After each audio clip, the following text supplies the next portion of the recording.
Good morning. I want to continue talking about ways that the enemy gains authority in our own lives through our surrender of that authority. And one of the ways that people do this is through fear. So someone contacted me and asked me to teach a message on fear, and it's actually something that I went through myself many years ago, addressing fear in my own life and learning what fear is and truly understanding it, and coming to the realization of how I had surrendered to fear in my own life in areas that God never tells us to. So foundational elements are where we're going to start with this. So God only tells us to fear him. He said, the Bible tells us to fear God only. Okay? And then so we're going to go to the Hebrew meaning of the word fear. And it's important to understand that in the Hebrew language, each word has one meaning, but they may have different applications. And so the Hebrew meaning of the word fear is literally an outpouring or a flow. And so the way it was used originally, and this is what God taught me as well, is for fear to be used the way God tells us to use it only. It means that it's an outpouring.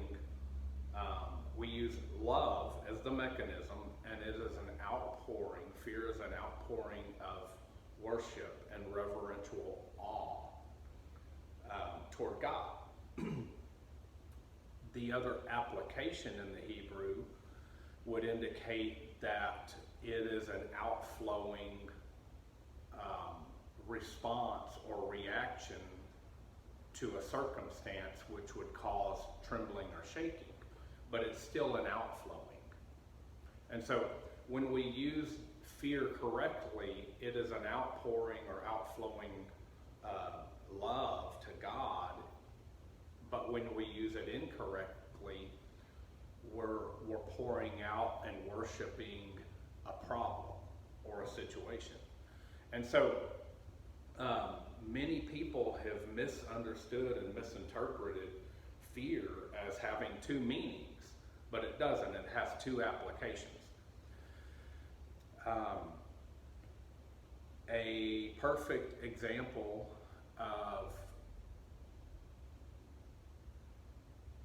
how fear can be used incorrectly and how it can be used correctly is if we go to the story in the Bible of where the apostles were in a boat.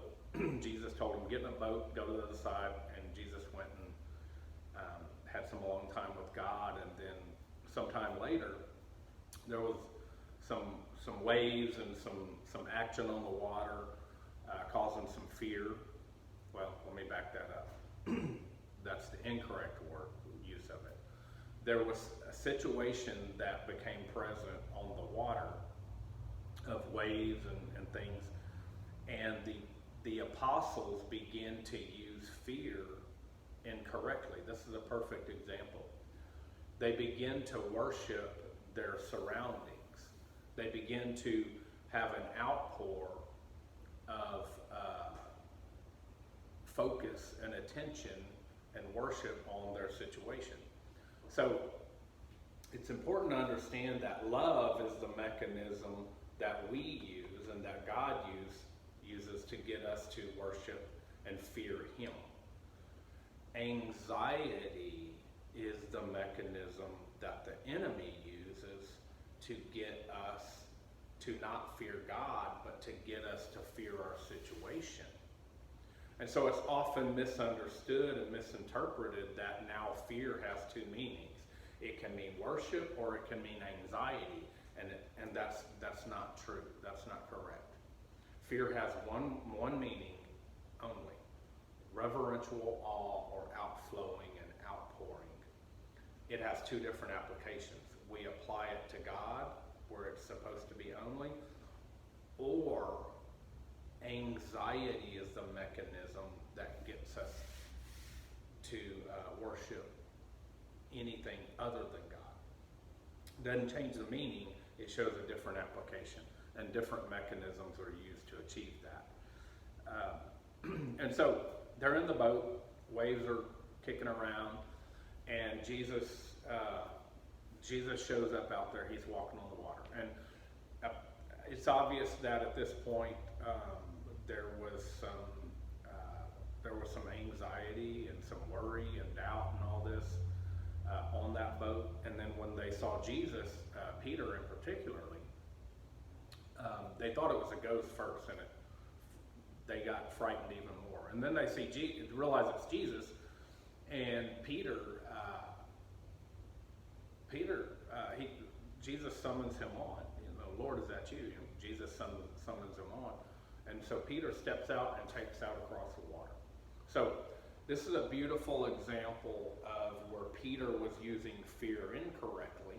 He was worshiping the waves, and he was shaking probably and had fear and anxiety because that was an outpouring. His body is outpouring fear to the waves, and that's the shaking or the nervousness or the fright. And then Peter sees Jesus, and he begins using fear correctly. And that is an outpouring and a worship and a love and an awe toward our Savior and toward God.